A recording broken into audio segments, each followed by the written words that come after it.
the proud and arrogant daughter of the rich man. In the bustling city of Lagos, Nigeria, there lived a girl named Ada. She was the daughter of Chief Akwara, a wealthy businessman known across the city for his fortune and influence. Ada's life was one of ease and luxury. She had anything money could buy, from designer clothes to the latest gadgets, and she never had to lift a finger for herself. Growing up with servants who catered to her every need and parents who seldom said no, Ada became spoiled and rude, quick to look down on those she thought were beneath her. In school, Ada had no friends. Most people avoided her because of her sharp tongue and disdainful attitude. She would mock her classmates for wearing simple clothes, and anyone who didn't come from a wealthy background was dismissed with a sneer. To Ada, respect was something others owed her, and she had little regard for anyone's feelings. Her parents indulged her behavior, thinking she would grow out of it in time. But fate had other plans for Ada.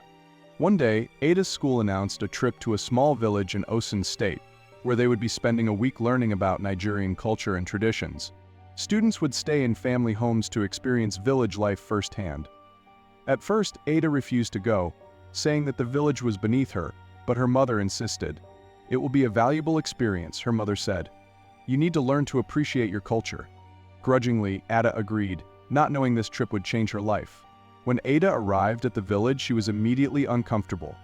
The air was thick with the scent of smoke from cooking fires, and the houses were simple, made of mud and thatch. Her host family, the Adebayo family, welcomed her warmly. They were kind and excited to share their home with her, but Ada felt only disgust.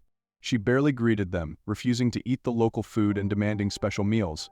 She wouldn't participate in chores, even when the other children offered to help her learn. In the evening, she would make loud, rude comments about the backward village and complain about the lack of Wi-Fi and air conditioning. Her host family tried to be patient, hoping she would adjust, but they could see the arrogance that shielded her from kindness and gratitude.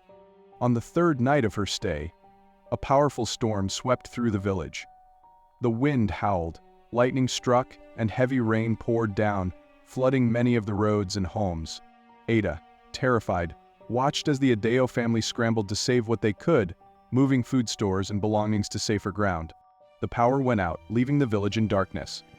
With no electricity and the flood rising around their home, the family moved to higher ground in a nearby community center for shelter. Ada clung to Mrs. Adebayo, shaking with fear as the thunder crashed around them. She could no longer hide behind her arrogance. She was truly afraid, feeling small and powerless for the first time in her life. The Adebayo family, noticing her fear, comforted her. Mr. Adebayo wrapped a blanket around her shoulders, and the children shared their snacks to keep her spirits up. Despite her past rudeness, they treated her like one of their own, and in that moment, Ada felt a pang of shame for the way she'd treated them. When morning came, the storm had passed, but the village was in disarray. Families were outside, helping each other repair roofs, sweep away water, and clear debris. Ada watched in awe as people worked together, laughing and supporting one another. The Adebayo family, despite having lost much of their food and belongings, were busy helping their neighbors, giving what little they had. Moved by their kindness, Ada offered to help. She joined the other children in clearing the yard, fetching water, and bringing food to elderly villagers who couldn't move about. As she worked, she began to feel a warmth she had never felt before, a sense of purpose and belonging.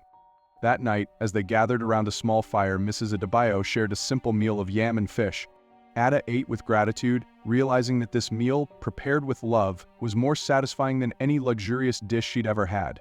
For the first time, she thanked her host family sincerely, her voice soft with humility. By the end of the week, Ada's attitude had changed.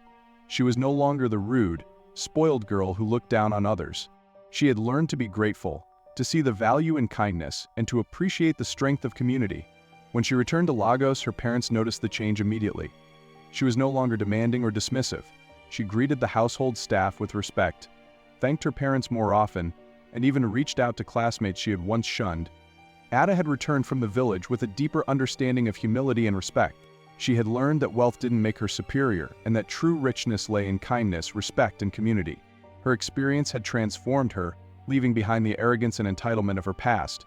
Now, Ada carried with her the lessons from the village, and her heart was filled with gratitude for a life she had once taken for granted. From then on, the girl who had once known only luxury and disdain became known for her kindness and humility, a lasting reminder that sometimes life's most important lessons come from the places we least expect.